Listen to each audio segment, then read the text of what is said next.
kampo nyo pa may ganang magkaso. So, base nga po dito sa ulat, mga kababayan, ng DZAR, sabi nyo, kakasuhan nyo dati si Nino Barsaga. Nasaan na?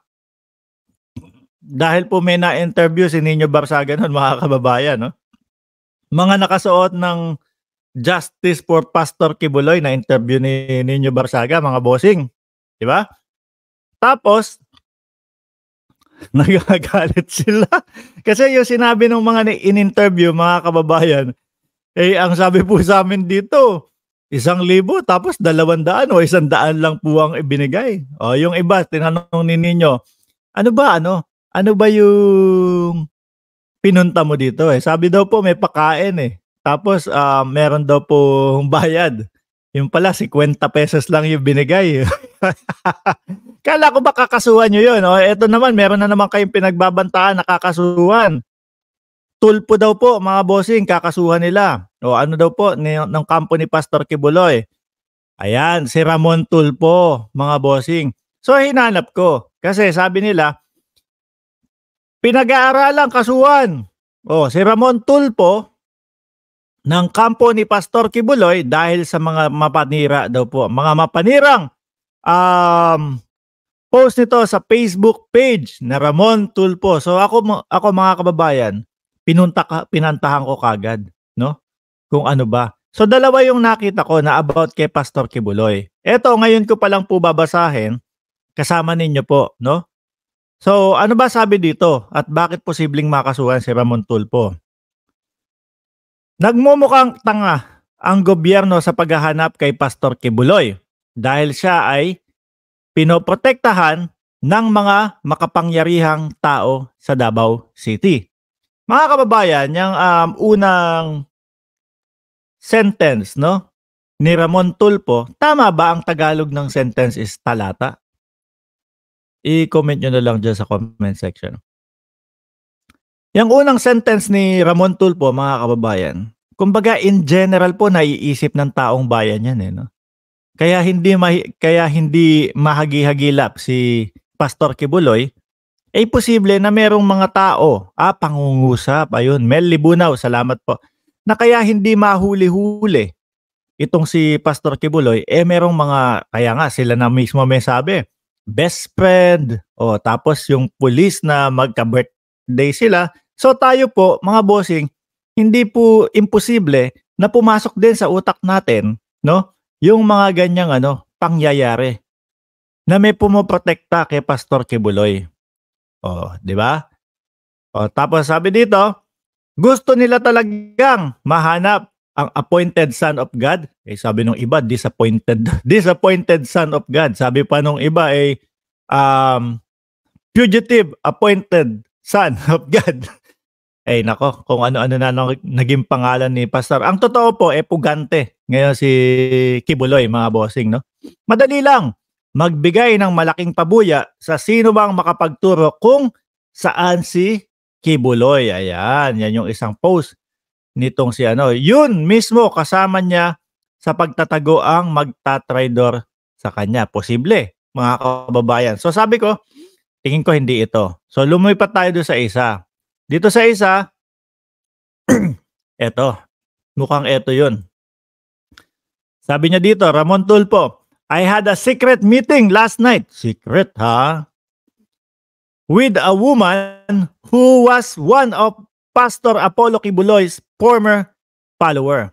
Ayan, former followers, Tumakas ang babae sa Kingdom of Jesus Christ, KOJC compound sa Davao City. Marami siyang mga ibinunyag na sekreto tungkol sa controversial na self-proclaimed appointed son of God. Ayan daw po. Hanapin ko ito saglit lang. Marami din siyang ibinunyag na mga kaibigan, no, ni Kibuloy na nasa matataas na pwesto ng gobyerno. Which is, yung mga kaibigan naman, sino unang iisipin natin doon, mga kababayan? Si dating Pangulong Duterte. Sino pa ba? Sila Senator Bato. Yan, mga mga kaibigan niya dyan, no? Pero ang sabi nga, di ba, yung pulis na nakatataas dyan sa Davao at si Pastor Kibuloy, Eto, narinig ko lang do'n sa mga ibang vlogger po, hindi mismo sa akin, galing ito, na magka-birthday daw at si Sarge, doon pa daw po sa ano, sa KOJC. I-correct niyo po ako kung mali ako 'no. Sa KOJC daw po nagse-celebrate with Apollo Kibuloy, mga kababayan. Kapagka ganyan po yung maririnig natin, talagang hindi maiwawala 'no, hindi maaalis sa ating isipan na posible 'no, na kaya nahihirapan talagang hulihin. Okey? So ngayon, marami din siyang ibinunyag na mga kaibigan ni Kibuloy na nasa matataas na puwesto ng gobyerno. Isa sa mga sekreto ng fugitive religious leader ay ang kanyang mga magulang ay what? Sabi ko sa inyo ngayon ko lang binasa 'to, eh. Isa sa mga sekreto ng fugitive religious leader ay ang kanyang mga magulang ay magpinsang buo. Aba, Papa P, akala ko dito lang sa ano 'no, sa isla yung mga usap-usapang ganyan. Aba, magpinsang buo, O yan, baka diyaan, isa po yan, puwedeng isa yan 'no, sa iniisip nila kaya kakasuhan nila si Ramon Tulfo. Asan na yung susunod dito? Dito na. Ilan sa kanyang mga kapatid ay may kapansanan sa sa pag-iisip. Biglang pumasok ayoko ayoko ituloy. Si Pastor okey naman yung utak ni Pastor. Mukhang maayos naman si Pastor ano? Mukhang wala namang kapansanan sa pag-iisip. Oh. Ilan din sa mga pamangkin ni Kibuloy ay meron ding tililing gaya ng kanilang mga magulang ayon sa babae. Ayon do'n sa nakausap niya. Ang mga taong produkto ng INCEST, hindi ko na lang babanggitin ito mga bossing o pagkakastahan ng magkapatid, mag-ama, magpinsang buo o magtiyuhin ay nagkakaroon ng diferensya sa pag-iisip o kaya'y physical deformities. Yan po mga kababayan, kumbaga naririnig ko na po yan no? Kapagka yung talagang parehas kayo ng bloodline, kumbaga talagang maaari at posible na magkaroon ng kumbaga ganyan na problema, no? Sabi dito, magtataka pa ba tayo kung bakit ganoon ang pag-iisip ni Kibuloy? No? Ang nakikita ko lang naman is siya daw ay appointed son of God. Ano pa? Siya yung may-ari ng universe.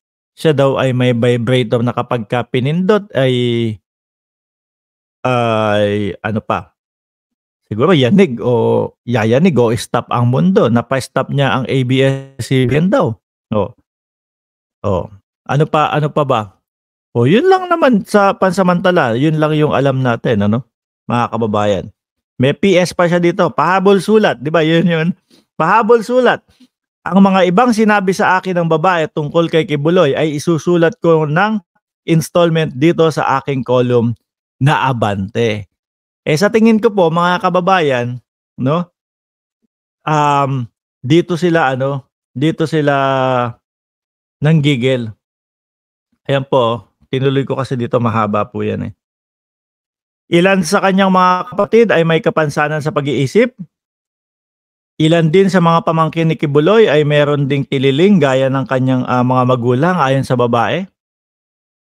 Ang mga taong produkto ng INCEST o pagkakastahan ng magkapatid, mag-ama, magpinsang buo o magtiyuhin ay nagkakaroon ng diferensya sa pag-iisip o kaya'y physical deformities. Ayan na nga po mga kababayan ang dahilan kung bakit gusto nilang kasuhan si Pastor Apollo Kibuloy. Ayan si Cheryl Santa Maria. Salamat Cheryl. Nagagalit sa inyo si Cheryl. 439 viewers daw tayo. 126 lang daw po ang like. Sabi ni Cheryl. Nagmana si Pastor sa magulang niya. Manyakis. So, Ngayon, mga kababayan, susubaybayan po natin ito. Ma'am Lynn Hirakawa, magandang gabi po sa inyo. No? Susubaybayan po natin ito, mga kababayan, kung ano po yung magiging tuloy-tuloy o progreso nitong pagsasampa nila ng kaso dito.